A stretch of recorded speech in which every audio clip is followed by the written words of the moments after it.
So without further ado, please join me in welcoming Dr. Snowball and Joll to deliver his discourse.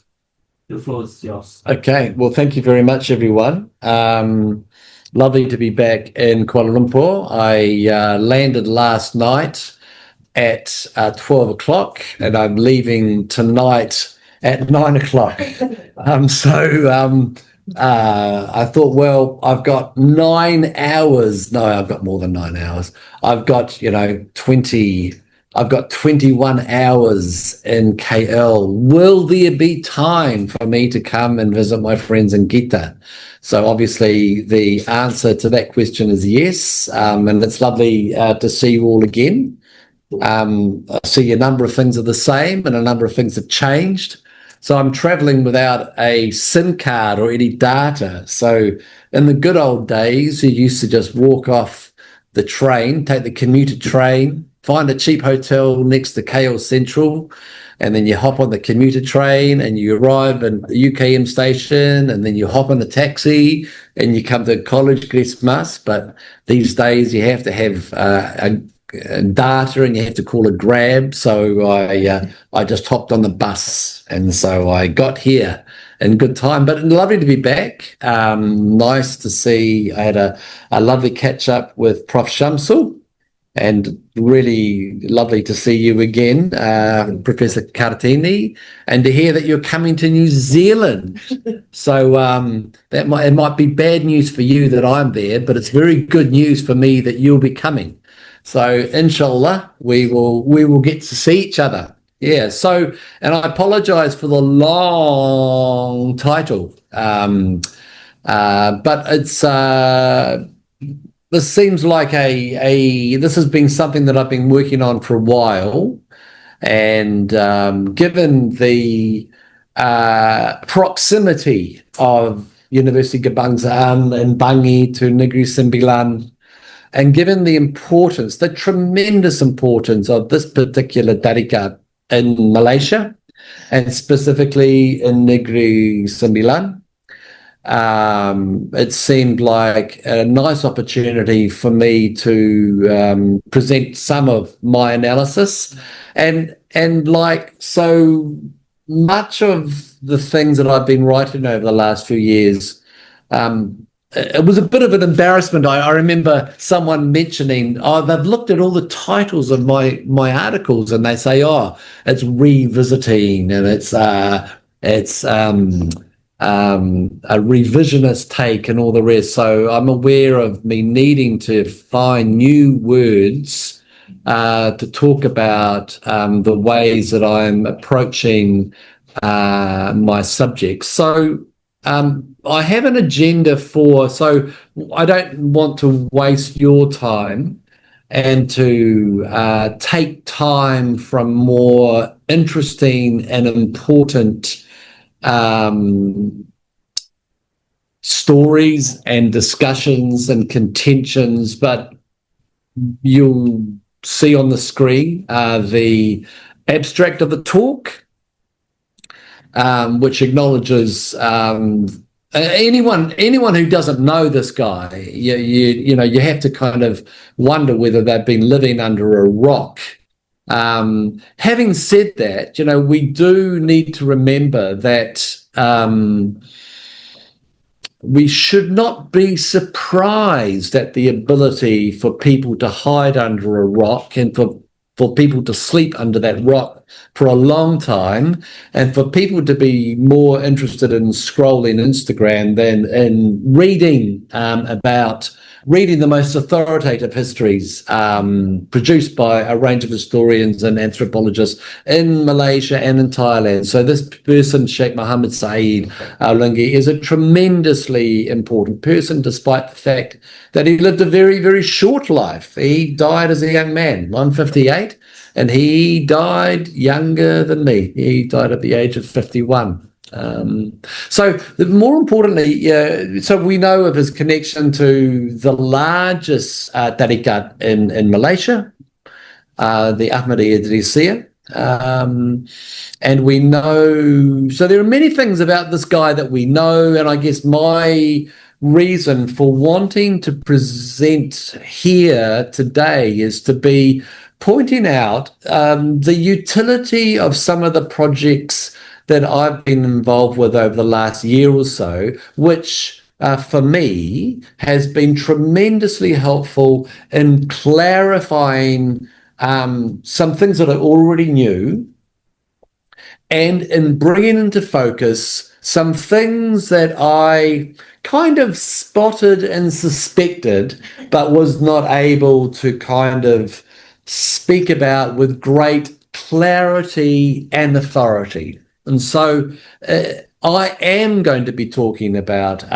this person, Sheikh Mohammed Saeed Al-Linggi, but I'm wanting to be also talking about how other projects of mine that I've completed over the last little while, how these really have brought a number of things into focus for me. And I'm wanting to, somewhat surprisingly for some, end by linking this talk with one that I gave a couple of years ago, where I talked about Malay settlers, Malay exiles, Malay prisoners of war relocated from the southern part of the peninsula, from Kedah, Patani, Terengganu, Kelantan to Bangkok, and finished by retelling the story that this important person in the 1920s, he spread this tariqat all the way up to a Malay Muslim community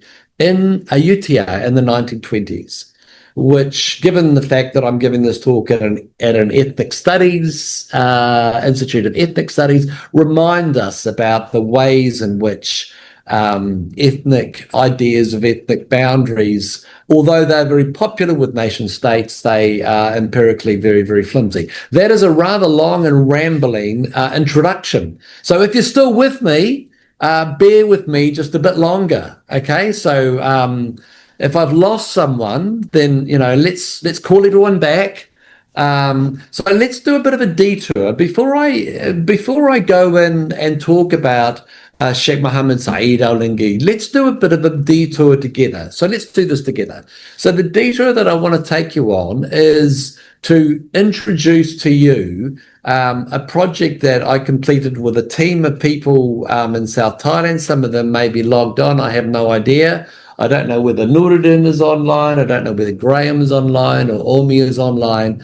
But if you are, it's great that you are. And if you're not, I'm sure that you will watch this when it's uploaded onto YouTube. So there's a number of us that have been working together on a very, very humble, low budget initiative, and we've called this the Muslims in Thailand Bibliography and Biography Project. And this is the URL. And don't worry, I'm not going to click the URL, and we're not going to be looking at this now. If you're interested, have a look. If you're not, don't tell me. Or just lie to me. Say, oh, that was a wonderful project you did. I had a look around the website. And I want to just tell you a bit about this project. So the project has two parts, and one is there's a bibliographic part, and I've been maintaining a bibliography of Muslims in Thailand for a number of years now. And every few years I produce an update, the oldest to newest publications from A to Z, and then a series of bibliographies. Topical bibliographies, and that's been downloaded literally thousands of times from my academia.edu. Okay, so someone needs to come and help me. We can't see this. Okay, so I need to, let's just pause. Okay, sorry about this, everyone. So everyone, I'm going between the screens now and people can see it, yeah? Okay, good, okay. So, okay, apologies. Okay, so let's go back to, so on the screen, I said we're going to do a bit of a detour, and the detour begins with an introduction to the Muslims in Thailand, Bibliography and Biography Project, and that's the new website. And there are two parts of the website. One is a bibliography, and a bibliography contains a number of things, including topical bibliographies. Now, we know that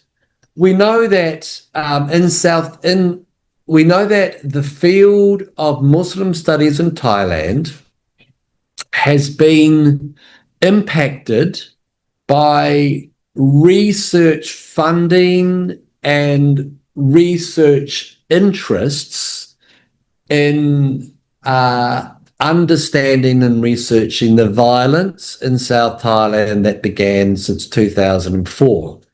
So our analysis of the bibliography, the Muslims in Thailand bibliography, reveals certain topics having been done and then done again and then overdone. This led us to ask the question, of the topics that have been underdone, which of these topics has the potential to contribute to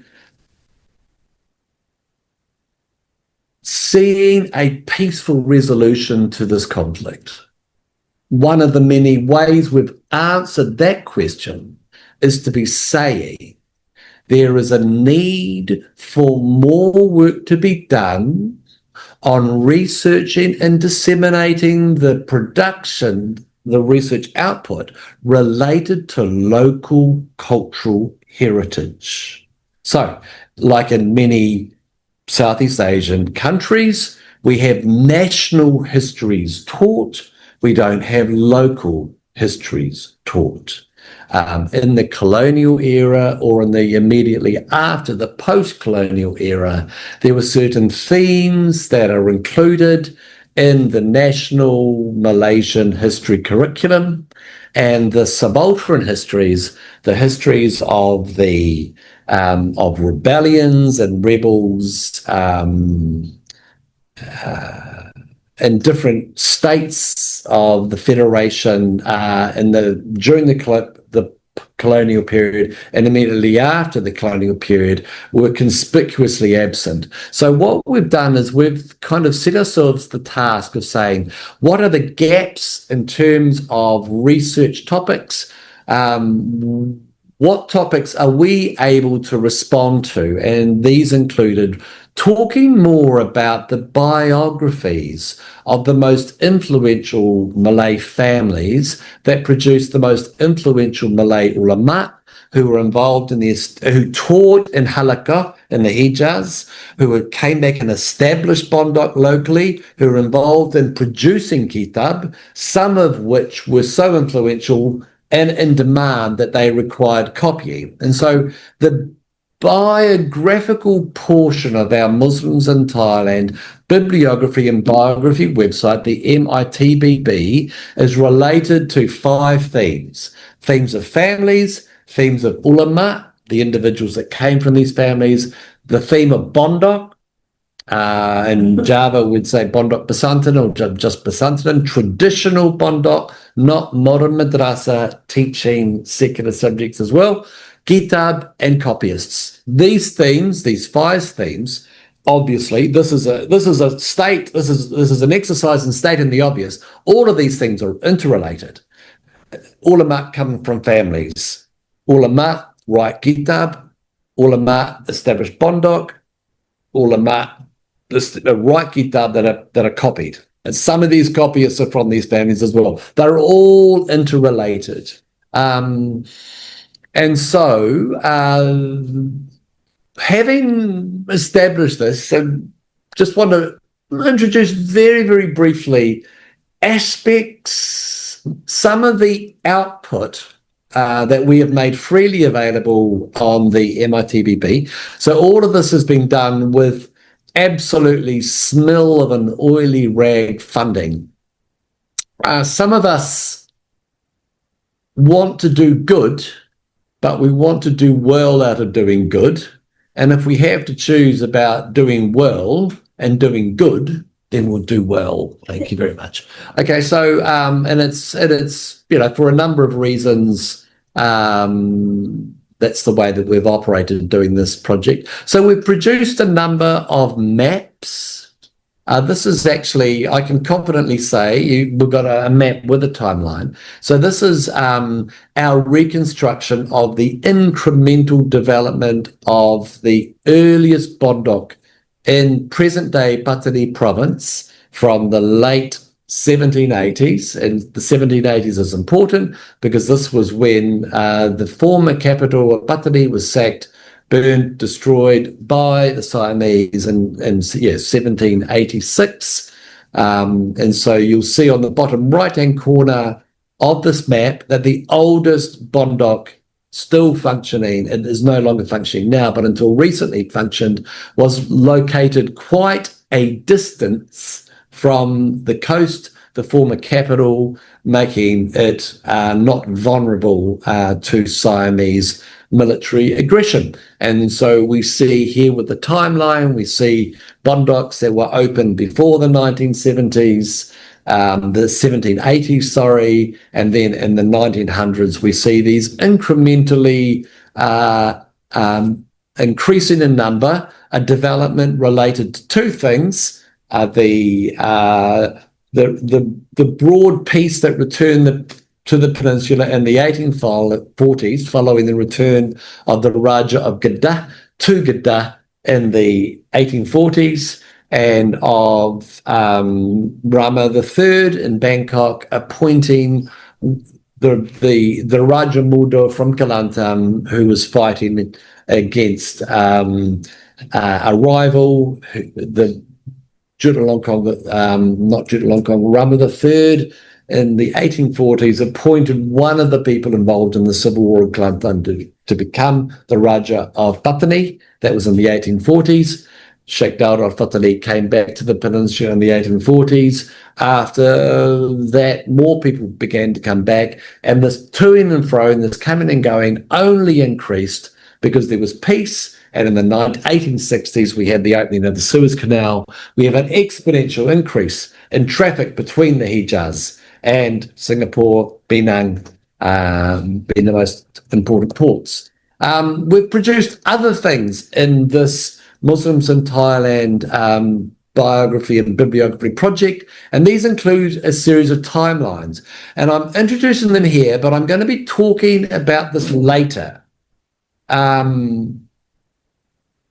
for a number of reasons. Those of us who have studied local hagiographies and historiography, the subjects of which are Muslim leaders, specifically leaders of Tariqa, we are used to making sense and analysing a whole range of sanat and silsila. And that includes, whose teacher this person was and who this person taught. And so we become familiar with, we have a whole pile of names. Confusingly, sometimes, we have, one name which may be two or three other people. So I found it very, very helpful as I've set myself the task of making sense of this material, of these networks, to not only produce series of silsila, so this person was taught by these people and this person taught these people, but to be placing the range of people who appear and reappear in these sanat in a series of timelines. For what reason? It helps us understand with greater clarity and confidence who were contemporaries and who were the abang, who were the ade, who were contemporaries. This sort of work, the value, the utility of this sort of work may only be appreciated by people like me who have to work very hard to understand who these people were, because you guys may have heard about these people in all sorts of contexts. They may have started at the local tariqa, or you may have been in a bondok or a madrasa. And so obviously this is one of the reasons, including, we've done some timelines that are timelines of kitab, which again kind of helps people like me understand which were the earlier kitab and the most influential. In addition to maps and timelines, we've produced a large number of tables that include the ones, I've got some snapshots there. Our master list of is it 250 Patani ulama? We've got the names, we've got what they were commonly known by. We've got dates, including dates when they flourished, when they passed away. We've got other tables that include the titles of the kitab that they produced. I can't remember how many tables we have in our kitab section, but there are many. And we've produced a number because every table, I mean, if we provided you the Excel table, you could order all the columns alphabetically, and that would bring into focus different aspects of this database. What was the publication that was earliest? How many titles did this particular author produce? We've got information about dates. We've got information per person. How many kitab did they produce? What range of years were these produced in?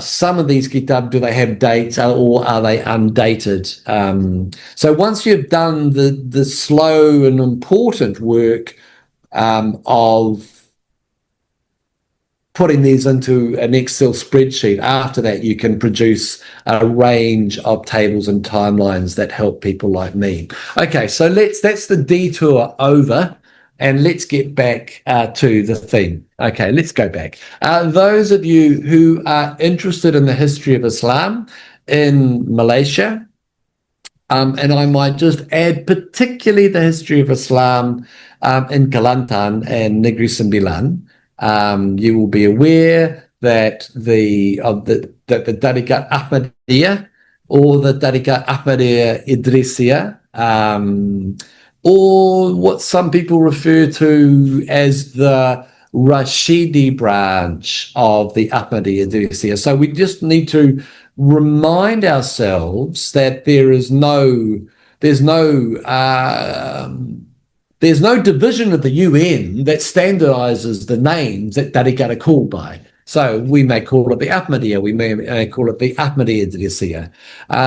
Most of the Ahmadiyya-Idrisiyya branches in Southeast Asia are related to the branch of Ibrahim al-Rashid, and so people talk about the Ahmadiyya-Idrisiyya Rashidi branch. There is also the influence of Muhammad al-Dandarawi, so there's people talk about the Dandarawiya branch. So let's not get bogged down about what's in a name.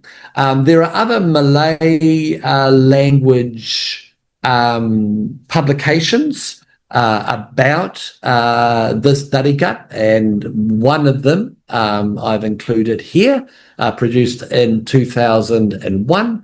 But I really want to give a shout out to the tremendously important work of Mark Sedgwick, and who wrote Saints and Sons.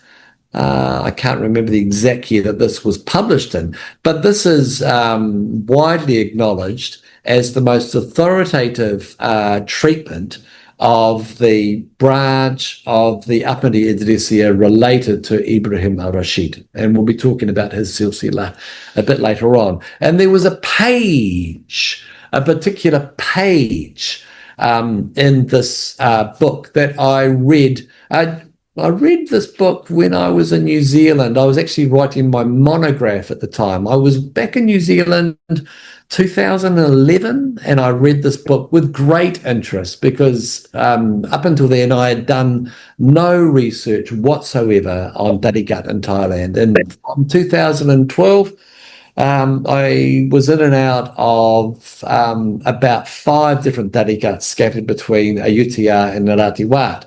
But this was one of the first books that I read on the Ahmadiyya-Idrisiyya. And he makes a couple of comments. He first of all comments about the talking about, in addition to sources, this is going to be a bit difficult for me to read. It's a bit far away. Okay, the success of the a Sirumban branch of the Ahmadiyya may be explained partially in terms of the double function of many Ahmadi sheikhs as prominent scholars as well as Tariqa sheikh. So you know that the Dua Merdeka was done by the Mufti of Negri Sembilan, and he was an Ahmadiyya. So many people struggle and limp under a number of very, very misguided assumptions about tasawwuf and about tariqat Sufism. They wrongly assume that you can either be an alim or you can be a Sufi, but you can't be both. Now, this is just complete and utter nonsense. And particularly, as I will show later on, particularly the Ahmadiyya-Idrisiyya was a tariqat, a relatively recent tariqat, and it had the reputation of attracting people who were jurists. And there's a very, very fine now deceased scholar, Art Bueller, and in his study of the Mujahideen branch of the Naqshbandis, he came up with the term, he coined the term juristic Sufism. And so it is misguided to think that every tariqat is only interested in practicing amalan and doing suluk and maybe being a bit naughty and not attending prayers. This is just a misguided stereotype. So the success of the Ahmadiyya and Negri Sembilan is the fact that these people, they were leaders of tariqat as well as jurists. They were highly placed. They had highly placed followers.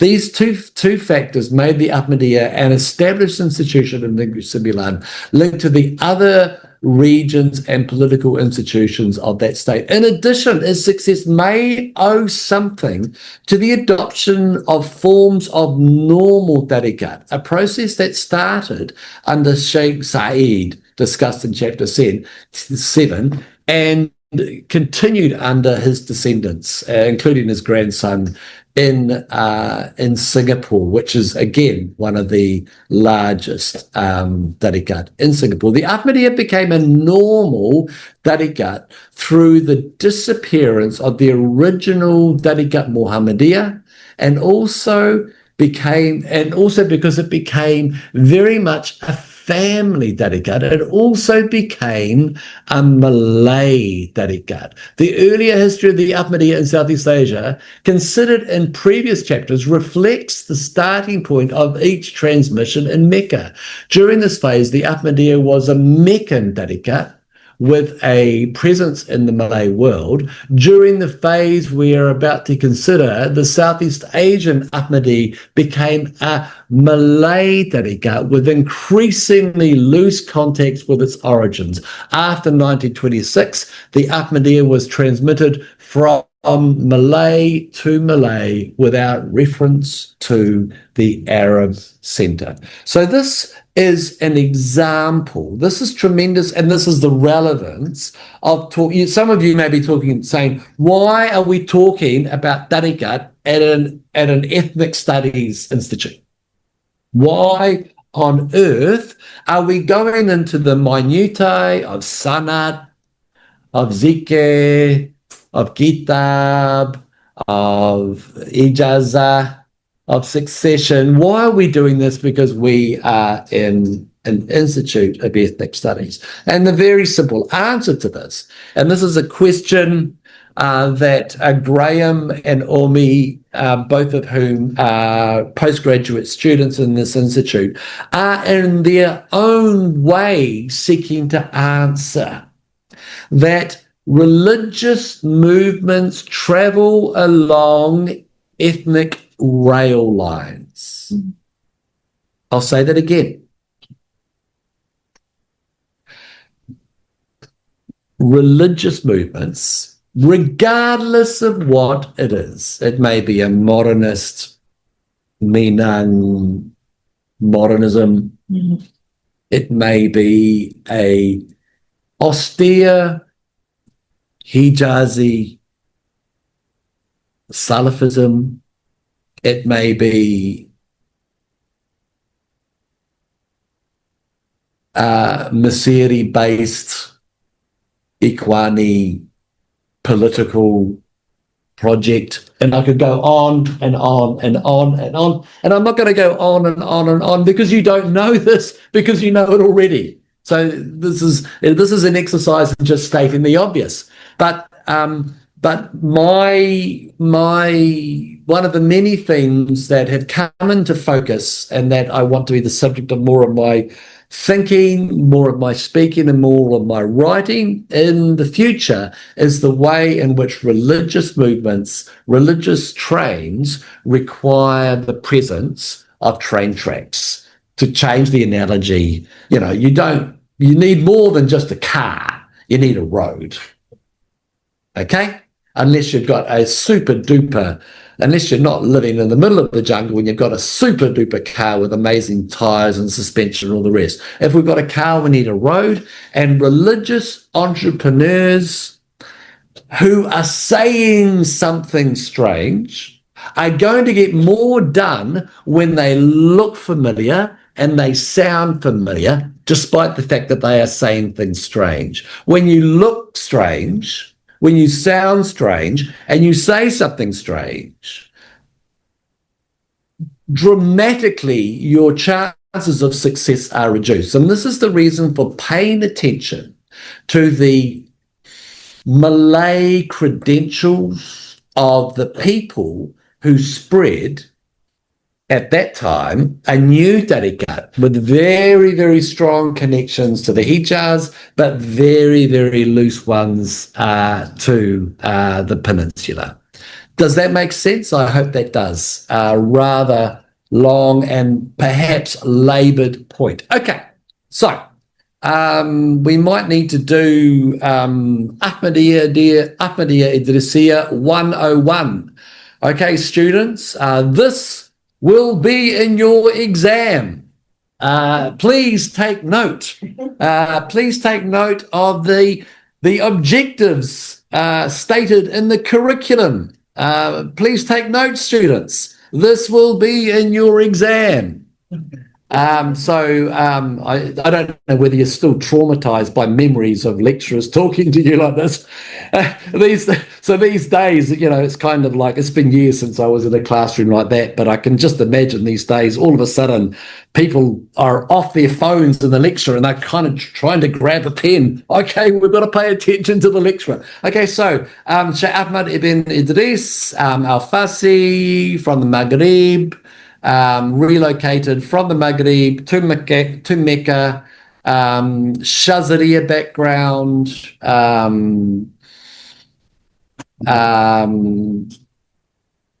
in addition to practicing the awrad of Tariqa Shazariya, began to also teach and give ijazah to practice a new set of amalan, the most important which is the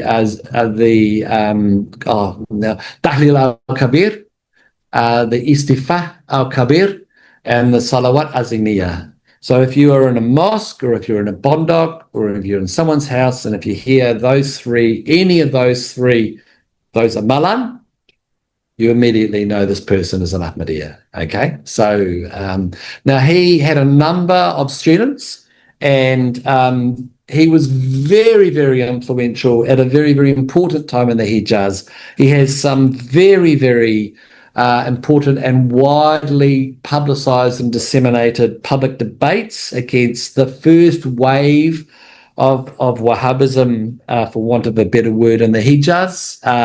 He was one of the most vocal critics of the hard-nosed, sharp-edged Takfiri first wave of Wahhabism, which asserted that every Muslim in the Ottoman Empire was a kafir, and you had the obligation to enact violence, the doctrine not only of takfir, but the importance of having enmity against those who disagree with you.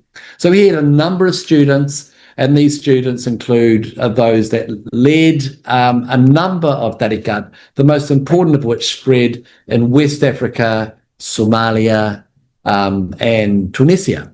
The Sanusiya being just one example of those, Tijaniya being another one, a very, very important figure.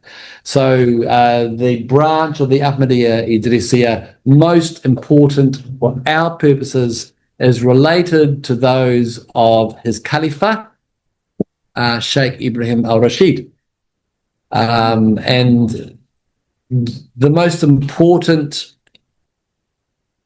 people who have been inducted directly by Ibrahim al-Rashid, Sheikh Mohammed al-Dandarawi, who was an Egyptian who defected from the Egyptian army while in the Hijaz, and he became a student of Ibrahim al-Rashid. Those of you from Kelantan will know the important figure of Duan Dabal. Dabal being present day Dark Bai, so he was from the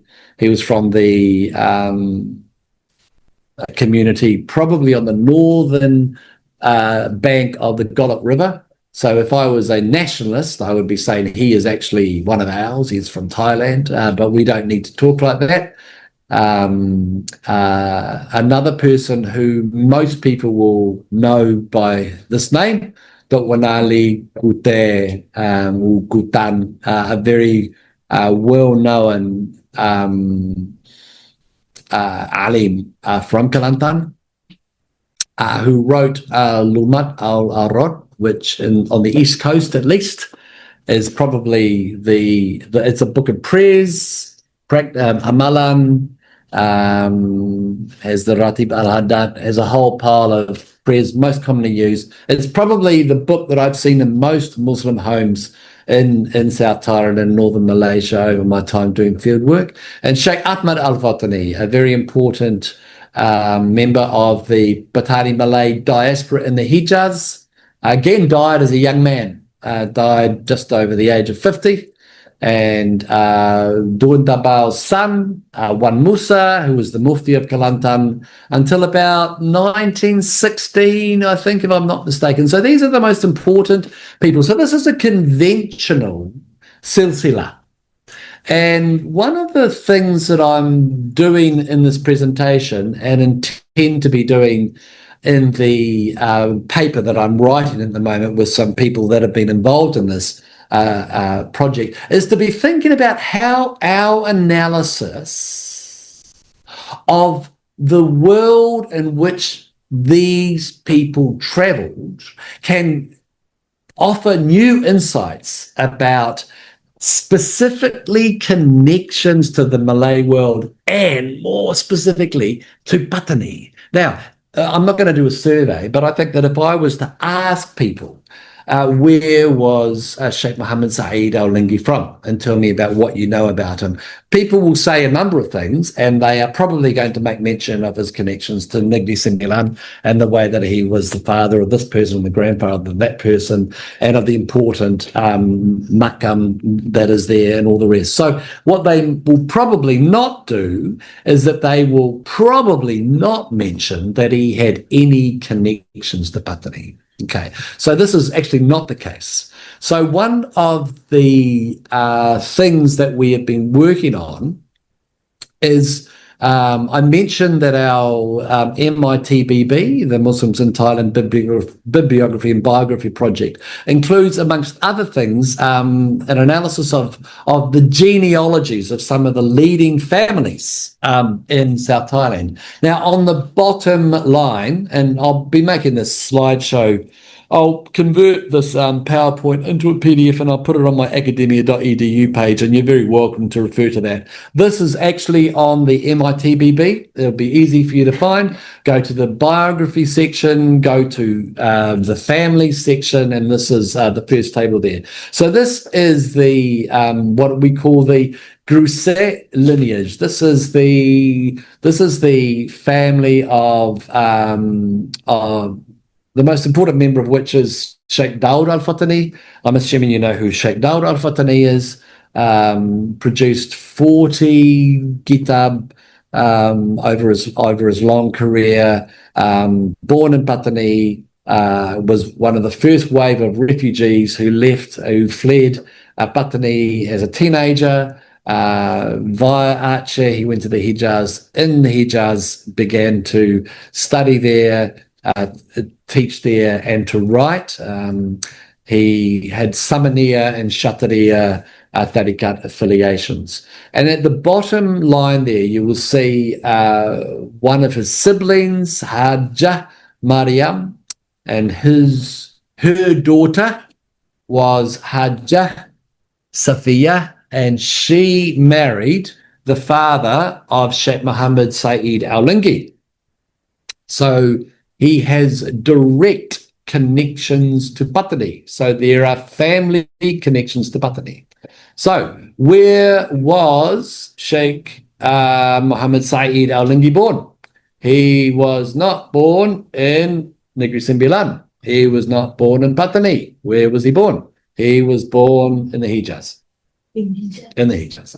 So we can assume that given the relocation of his grandmother's family there, and so we know that Sheikh Dawud Al-Fatani relocated there. We have no information about when Siti Mariam relocated to the Hijaz or whether she did at all. We don't know when his mother was born, where his mother was born, but we know that Sheikh Mohammed Saeed Al-Linggi met his mother and father met in Mecca, and he was born in Mecca. And I've actually quite serendipitously, through scrolling different sources, I've got this map written by some bloke who travelled there, drew a map, and site number 19 is the part, as you see 19 on the top right-hand corner, that is specifically mentioned as the part of Mecca in the 19th century where Sheikh Mohammed Saeed Linggi was born. And so this is important for a number of reasons. And these include the importance of reminding ourselves and reminding our readers of the ethnically, linguistically cosmopolitan world of the 19th century. These days, we like to define this person or that person being Malay. Well, actually, if you ask, say, oh, well, my grandfather was Mandalay, or my grandfather or grandmother was Javanese, or my father was Minang, and we could go on and on and on and on and on. And there's no point in me in going on and on and on and on, because you know this. But we do just need to remember that ethno-nationalism is something that can morph and metastasize in certain contexts and have a number of unintended consequences. And I'm speaking as someone who has lived in and studied South Thailand for a number of decades now. We just need to be careful about this and remember that these days we may refer to this person or that person being, Javanese or Minang or Malay or Arab or the rest. But I'm delighted to have been able to familiarize myself with some of the communities in Mecca and to begin to reconstruct which parts in Mecca were places where members of the Patani diaspora were involved in. We do have to be careful that when we are retelling the story, that we don't repeat a story. To repeat a story is redundant and an exercise, an endeavour which is misguided and is going to lead into a cul-de-sac, and which is going to lead to the number of people following me dramatically dropping because, oh my goodness, Joel is just going to talk about this again. We must be careful about this. By the way, I'm not on social media, so you don't have to unfollow me. Okay, so don't worry. You don't need to find me and unfollow me because I'm not on social media. And it's tremendously liberating to be talking like this. You can make comments about me in any way, shape, or form, and I'll never read them. This is wonderful.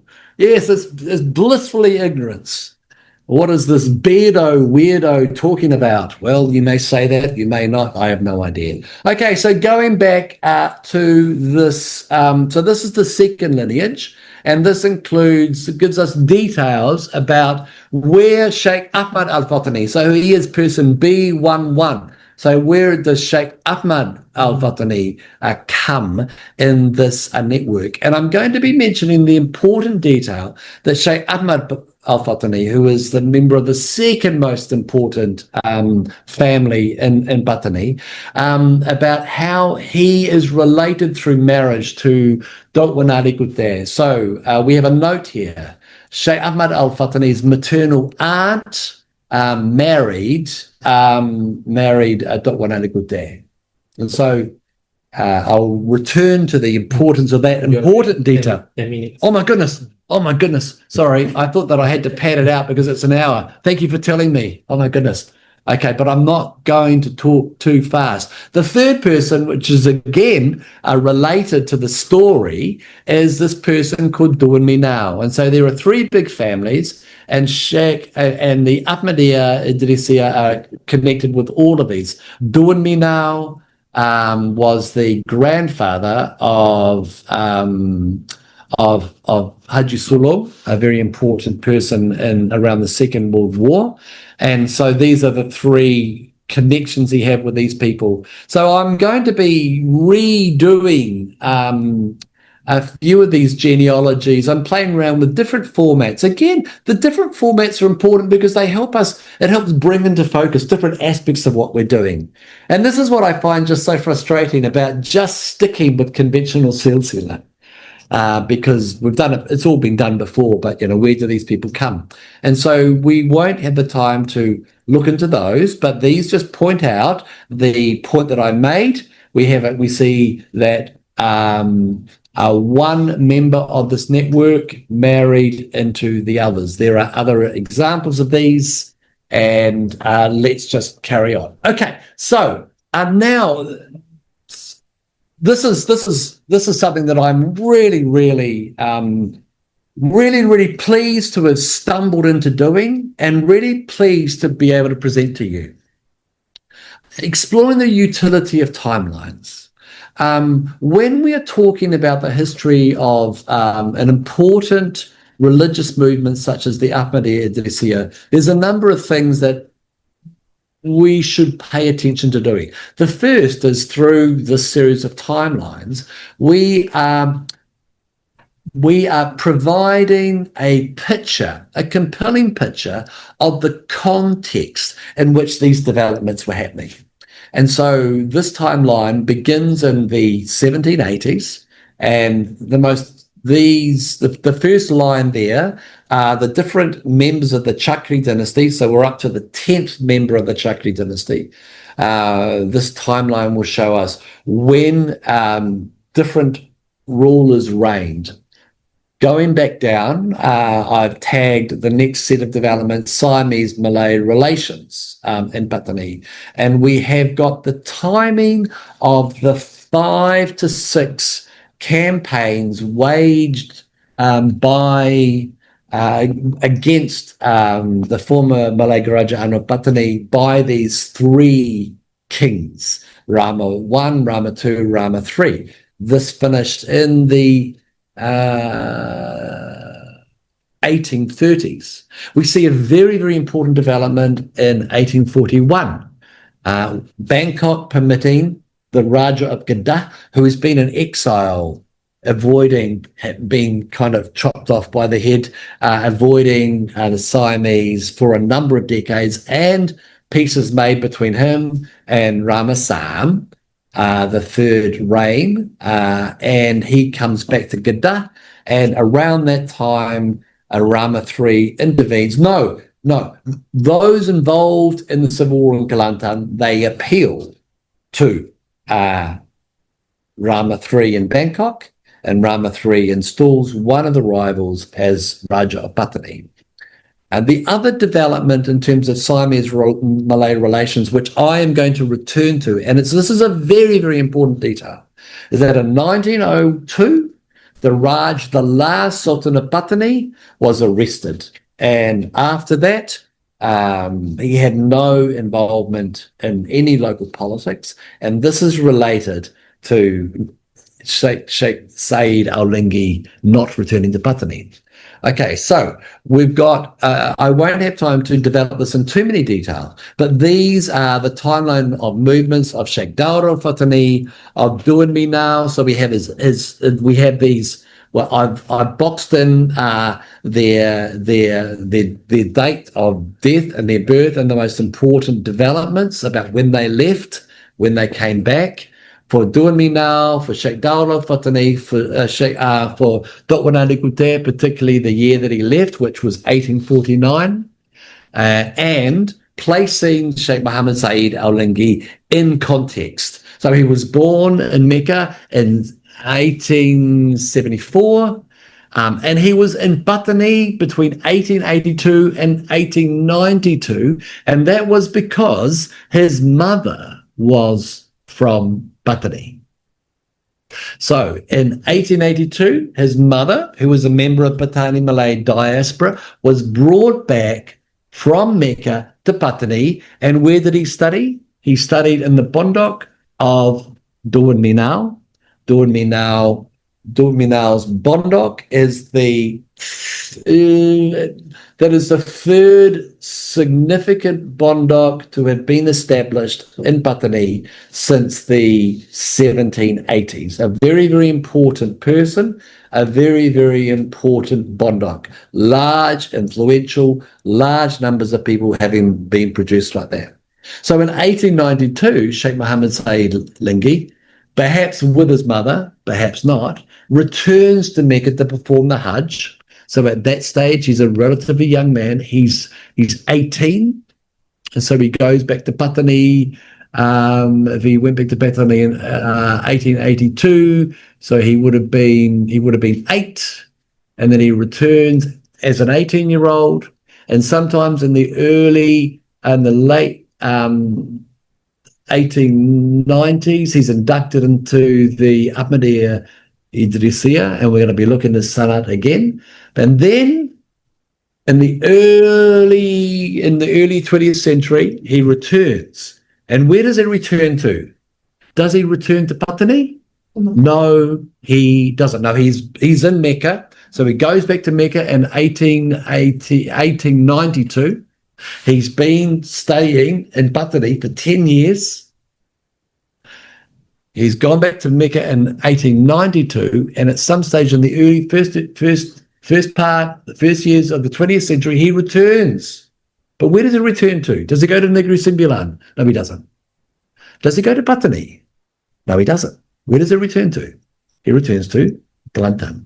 Now, he returns to Kelantan because in 1902, the last Raja of Patani has been arrested, and these decades of relative peace between the Siamese and the Malays in Patani is being compromised. And a number of people have commented on this having led to a new wave of exile, of Muslim scholars deciding this is not the place for us anymore. And many of them, so Doing Me Now, he had already established Pondok in Province Wesley in Kedah. We know that there are other members of that diaspora establishing Pondok in Terengganu and Kelantan, as well as returning to the Hijaz. So this is a very important reason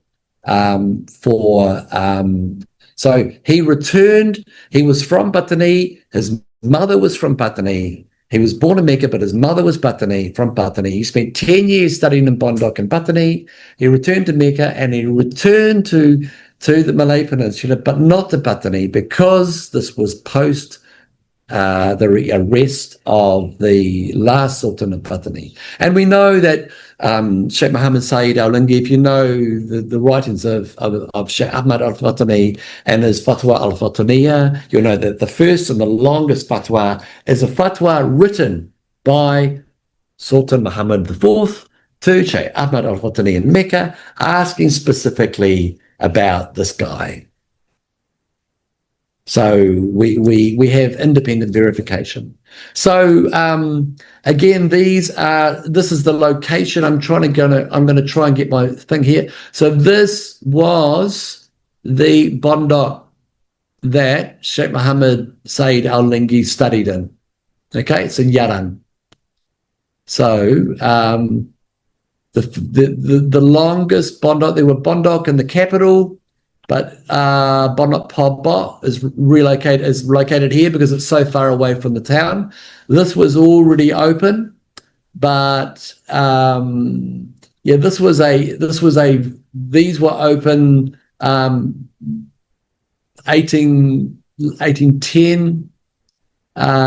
We don't know where this was. We don't know where it's located. But then in the 1860s, Bindang Bedang was established by Duan Minau. And we see all of the growth of the Bondok here. And why is this happening from the 1860s? What had happened in the 1860s? Suez Canal had opened up. So through the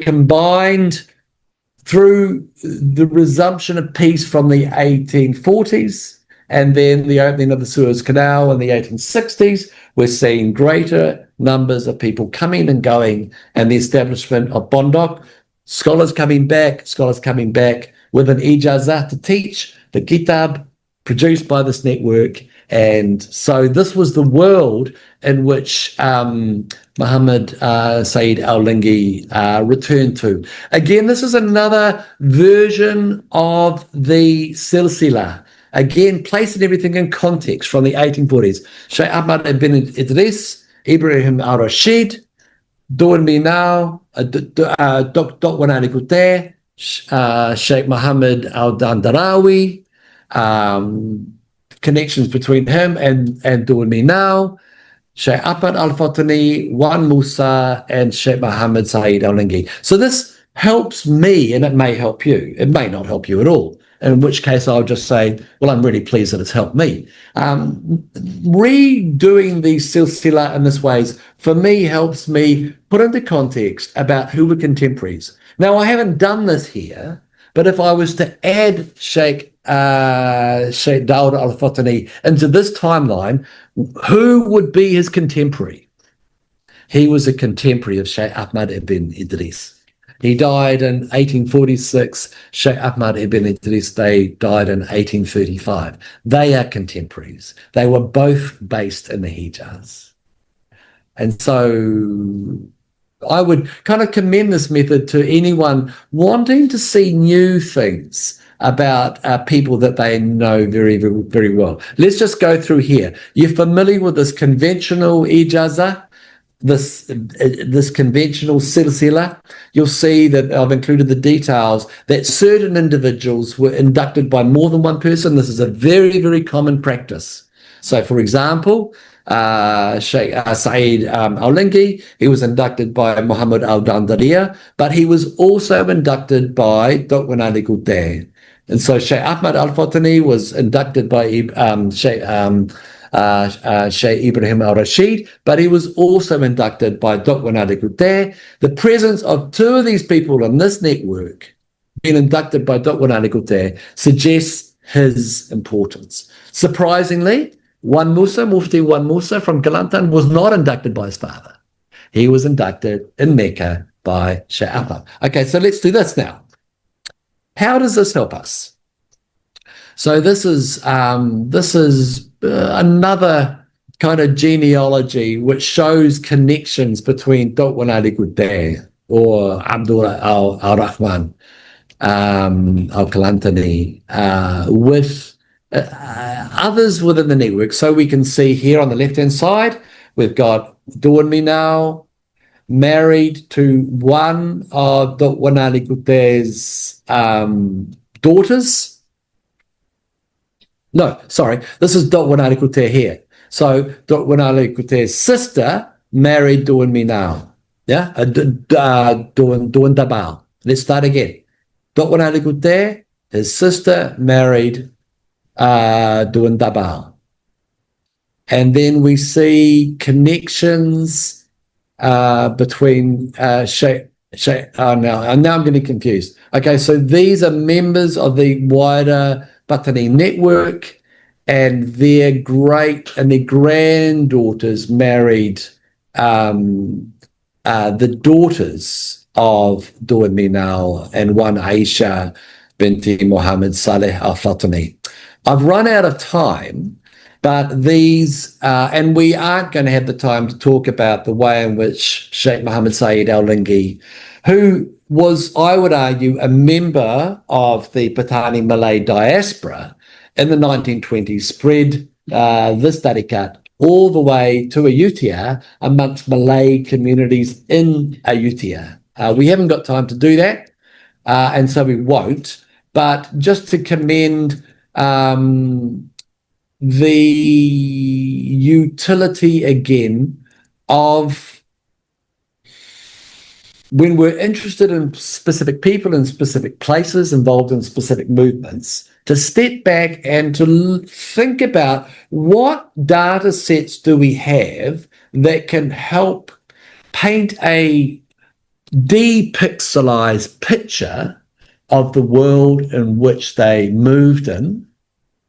Specifically, what were their range of ethnic affiliations, and what does their, not only their spiritual sanad, their silsila, but their genealogy tell us about the range of cosmopolitan contexts and communities that they were connected with. And I think probably I'm done my 10 minutes. Yes. And I thank you for your attention. And I hope that both those who are physically here and those that are online, we can enter into a bit of a Q&A and discussion. Thank you very much.